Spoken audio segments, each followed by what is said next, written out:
Okay, ஊருக்கு கிளம்ப வேண்டிய நேரம் வந்துருச்சு. லேக் சைட்லேருந்து டாக்ஸி பிடிச்சி நேராக சாங்கி ஏர்போர்ட் போய் சேர்ந்தாச்சு. சாங்கி வந்து வேர்ல்டுலேயே பெஸ்ட் ஏர்போர்ட்னு எவ்ரி இயர் வந்து அவார்டு வாங்குவாங்க. அதோட எஃபிஷியன்சி அண்ட் பேசஞ்சர் ஃபெசிலிட்டி இதுக்கெல்லாம் சேர்த்து ரொம்பவே அழகாக இருக்கும். கார்டன்ஸு டிஃப்ரெண்ட்டான ஏரியா இருக்கும். நம்ம அதை சுற்றி பார்க்க டைம் இல்லை. நம்ம செக்இன் பேக்கேஜை வந்து போட்டு நானும் என் ஃப்ரெண்டும் உள்ளே சாப்பிட்றதுக்காக ஒரு கடைக்கு போயிருந்தோம். பிக்கன்னர் வாலா அப்படின்னு ஒரு நார்த் இந்தியன் ரெஸ்டாரண்ட்டு. அங்கே வந்து லைட்டாக சாப்பிட்டுட்டு ஃப்ரெண்டு பாய் சொல்லிட்டு கிளம்பிட்டான். ஊருக்கு போகும்போது எது வாங்குறோமோ இல்லையோ, இது வாங்காமல் கண்டிப்பாக போகவே முடியாது.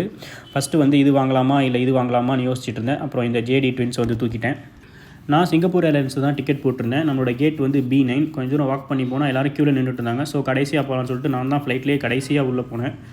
நம்ம சீட் நம்பர் வந்து 71D இருக்கிறதுலையே கடைசி. ஒரு வழியாக வந்து சீட்டை பிடிச்சி உட்காந்தாச்சு. சிங்கப்பூர் ஏர்லைன்ஸில் பிடிச்சதே அவங்களோட சர்வீஸ் தான். எல்லாேருக்கும் செப்பரேட்டான டிவி, பில்லோ, அப்புறம் பிளாங்கெட்டு, ஆளுக்கு ஒரு இயர்ஃபோன்ஸ் வந்து கொடுத்துருவாங்க. உள்ளே போய் உட்காந்ததுமே பிளேட்டில் ஏதோ வச்சுட்டு ஆளுக்கு ஒன்று கொடுத்துட்டு இருந்தாங்க. ஃபஸ்ட் டைம் நான் ட்ராவல் பண்ணும்போது அது ஏதோ ஸ்வீட் கொடுக்குறாங்கன்னு நினச்சேன். அப்புறம் தான் தெரிஞ்சது அது வந்து ஹாட்டான டவல். அதை வச்சு நம்ம மூஞ்சி தொடச்சிக்கலாம் அப்படின்ட்டு. பக்கத்துலேயே நம்ம ஃபாலோவர் ஒருத்தர் இருந்தார். அவரையும் வீடியோவில் சேர்த்துட்டேன். கொஞ்ச நேரத்துலேயே வந்து ஃபுட்டு வந்துருச்சு. சிங்கப்பூர் ஏர்லைன்ஸில் இது எல்லாமே ஃப்ரீ தான். இந்த ஃபெசிலிட்டிக்காகவே அதில் வந்து ட்ராவல் பண்ணலாம். பட் ஆனால் சென்னையில் மட்டும்தான் அவைலபிள். ட்ரிச்சி, மதுரை அந்த மாதிரி போக முடியாது.